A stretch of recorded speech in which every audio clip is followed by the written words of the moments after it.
नमस्कार दोस्तों, स्वागत है आपका मेरे YouTube चैनल पर, जहां मैं आपके लिए नई नई कहानियां लेकर आती हूं। आज मैं आपके लिए मुंशी प्रेमचंद जी की रचना लेकर आई हूं, जिसका नाम है मिलाप। तो शुरू करते हैं।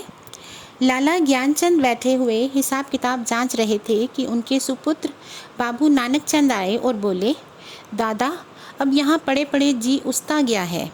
आपकी आज्ञा हो तो मैं सैर को निकल जाऊँ। 2-1 महीने में लौट आऊँगा। नानकचंद बहुत सुशील नवयुवक था। रंग पीला, आंखों के गिर्द हल्के स्याह धब्बे, कंधे झुके हुए। ज्ञानचंद जी ने उसकी तरफ तीखी निगाह से देखा और व्यंग्यपूर्ण स्वर में बोले, क्यों, क्या यहाँ तुम्हारे लिए कुछ कम दिलचस्पियाँ हैं? ज्ञानचंद ने बेटे को सीधे रास्ते पर लाने की बहुत कोशिश की थी, मगर सफल ना हुए। उनकी डांट फटकार और समझाना बुझाना बेकार हुआ। उसकी संगति अच्छी न थी। पीने पिलाने और राग रंग में डूबा रहता था। उन्हें यह नया प्रस्ताव क्यों कर पसंद आने लगा, लेकिन नानकचंद उनके स्वभाव से परिचित था। बेधड़क बोला, अब यहाँ जी नहीं लगता। कश्मीर की बहुत तारीफ सुनी है, अब वहीं जाने की सोचता हूँ। ज्ञानचंद बोले, बेहतर है, तशरीफ़ ले जाइए। नानकचंद ने हंसकर कहा, रुपए तो दिलवाइए, इस वक्त 500 रुपये की सख्त ज़रूरत है।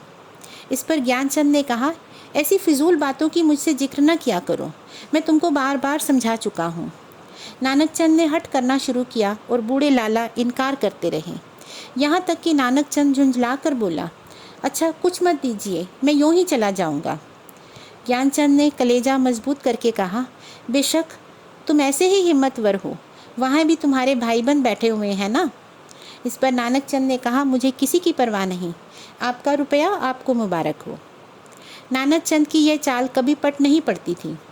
अकेला लड़का था। बूढ़े लाला साहब ढीले पड़ गए। रुपया दिया, खुशामद की और उसी दिन नानकचंद कश्मीर की सैर के लिए रवाना हुआ। मगर नानकचंद यहाँ से अकेला न चला। उसकी प्रेम की बातें आज सफल हो गई थी। पड़ोस में बाबू रामदास रहते थे।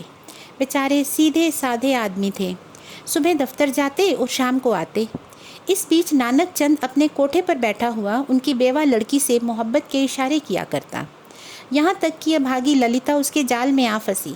भाग जाने के मंसूबे हुए। आधी रात का वक्त था। ललिता एक साड़ी पहने अपनी चारपाई पर करवटें बदल रही थी। जेवरों को उतारकर उसने एक संदूकचे में रख दिया। उसके दिल में इस समय तरह तरह के ख्याल आ रहे थे और उसका कलेजा जोर जोर से धड़क रहा था। मगर चाहे और कुछ ना हो, नानकचंद की तरफ से उसे बेवफाई का ज़रा भी गुमान ना था। जवानी की सबसे बड़ी नेमत मोहब्बत है और इस नेमत को पाकर ललिता अपने को खुशनसीब समझ रही थी। रामदास बेसुध सो रहे थे कि इतने में कुंडी खटकी। ललिता चौंक कर उठ खड़ी हुई। उसने जेवरों का संदूकचा उठा लिया। एक बार इधर उधर हसरत भरी निगाहों से देखा और दबे पांव चौंक चौंक कर कदम उठाती दहलीज में आई और कुंडी खोल दी। नानकचंद ने उसे गले से लगा लिया। बग्गी तैयार थी, दोनों उस पर जा बैठे। सुबह को बाबू रामदास उठे। ललिता ना दिखाई दी। घबराए, सारा घर छान मारा, कुछ पता ना चला। बाहर की कुंडी खुली देखी, बग्गी के निशान नजर आए। सिर पीट कर बैठ गए, मगर अपने दिल का दर्द किससे कहते। हंसी और बदनामी का डर जबान पर मोहर हो गया। मशहूर कर दिया कि वह अपने ननिहाल चली गई है। मगर लाला ज्ञानचंद सुनते ही भांप गए कि कश्मीर की सैर के कुछ और ही माने थे। धीरे धीरे यह बात सारे मोहल्ले में फैल गई, यहाँ तक कि बाबू रामदास ने शर्म के मारे आत्महत्या कर ली। मोहब्बत की सरगर्मियाँ नतीजों की तरफ से बिल्कुल बेखबर होती हैं। नानकचंद जिस वक्त बग्गी में ललिता के साथ बैठा तो उसे इसके सिवाय और कोई ख्याल न था कि एक युवती मेरी बगल में बैठी है, जिसके दिल का मैं मालिक हूँ। उसी धुन में वह मस्त था। न बदनामी का डर, न कानून का खटका, न जीविका का साधन। इन सब समस्याओं पर उसने विचार करने की सोची ही न थी। हाँ, उसने कश्मीर का इरादा छोड़ दिया। कलकत्ते जा पहुँचा। किफ़ायत शारी का सबक ना पड़ा था। जो कुछ जमा धमा था 2 महीनों में खर्च हो गया। ललिता के गहनों पर नौबत आ गई, लेकिन नानकचंद में इतनी शराफत बाकी थी। दिल मजबूत करके बाप को खत लिखा, मोहब्बत को गालियाँ दी और विश्वास दिलाया कि अब आपके पैर चूमने के लिए जी बेकरार है, कुछ खर्च भेजिए। लाला साहब ने खत पढ़ा। तस्कीन हो गई कि चलो जिंदा है, खैरियत से है। धूमधाम से सत्यनारायण की कथा सुनी और रुपया रवाना कर दिया।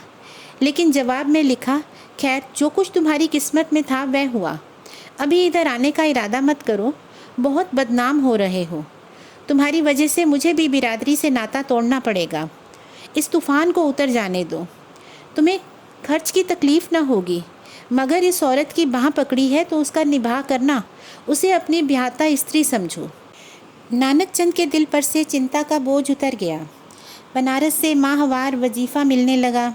इधर ललिता की कोशिश ने भी कुछ दिल को खींचा और शराब की लत न टूटी और हफ्ते में 2 दिन ज़रूर थिएटर देखने जाता, तो भी तबीयत में स्थिरता और कुछ संयम आ चला था।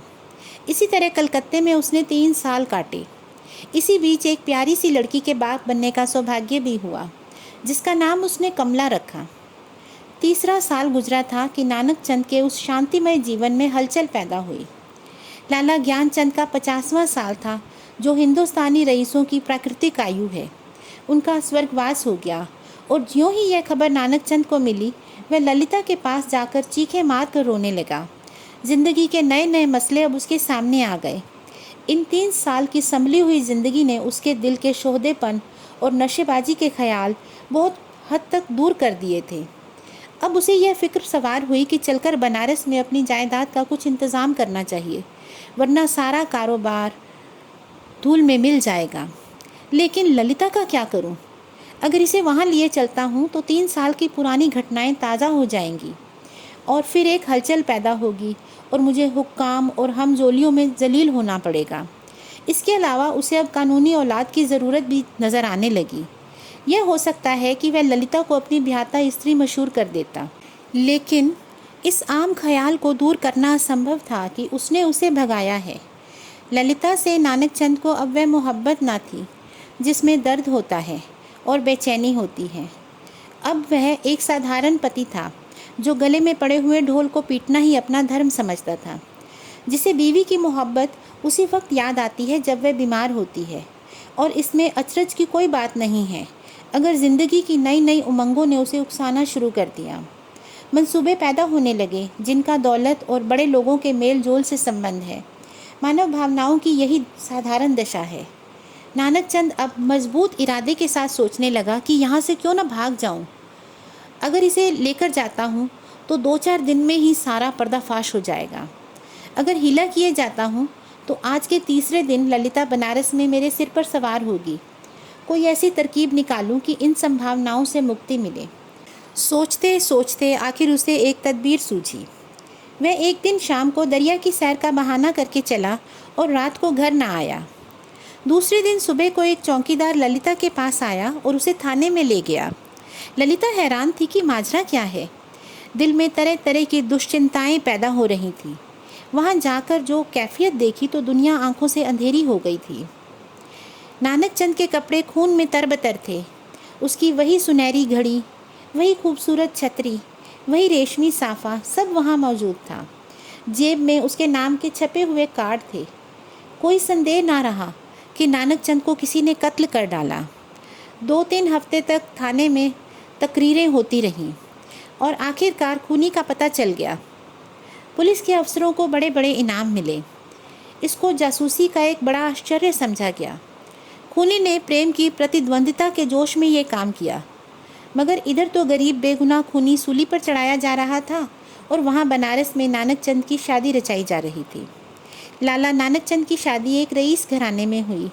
अब धीरे धीरे फिर वही पुराने उठने बैठने वाले आने शुरू हुए। फिर वही मजलिसें जमी और फिर वही सागर और मीना के दौर चलने लगे। संयम का कमज़ोर अहाता इन विषय वासना के बटमारों को रोक न सका। हाँ, अब इसे पीने पिलाने में कुछ पर्दा रखा जाता था। ऊपर से थोड़ी सी गंभीरता बनाए रखी जाती थी। साल भर इसी बहार में गुजरा। नई नवेली बहू घर में कुड़ कुड़ कर मर गई। तपेदिक ने उसका काम तमाम कर दिया। तब दूसरी शादी हुई, मगर इस स्त्री में नानक चंद की सौंदर्य प्रेमी आँखों के लिए कोई आकर्षण ना था। इसका भी वही हाल हुआ। कभी बिना रोए कोर मुंह में नहीं दिया 3 साल में चल बसी। तब तीसरी शादी हुई। यह औरत बड़ी ही सुंदर थी, अच्छी, आभूषणों से सुसज्जित। उसने नानक चंद के दिल में अपनी जगह कर ली। एक बच्चा भी पैदा हो गया था और नानक चंद गृहस्थी के आनंदों से परिचित होने लगा।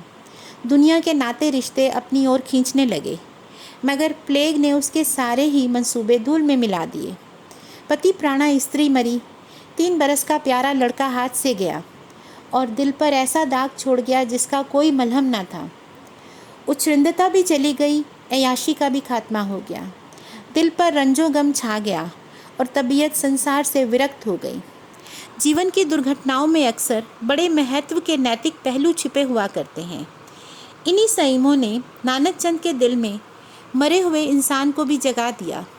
जब वह निराशा के यातनापूर्ण क्षणों में अकेलेपन में पड़ा हुआ उन घटनाओं को याद करता तो उसका दिल रोने लगता और उसे ऐसा मालूम होता कि ईश्वर ने मुझे मेरे पापों की सज़ा दी है। धीरे धीरे यह ख्याल उसके दिल में मजबूत हो गया। उफ़, मैंने उस मासूम औरत पर कैसा जुल्म किया, कैसी बेरहमी की, ये उसी का दंड है।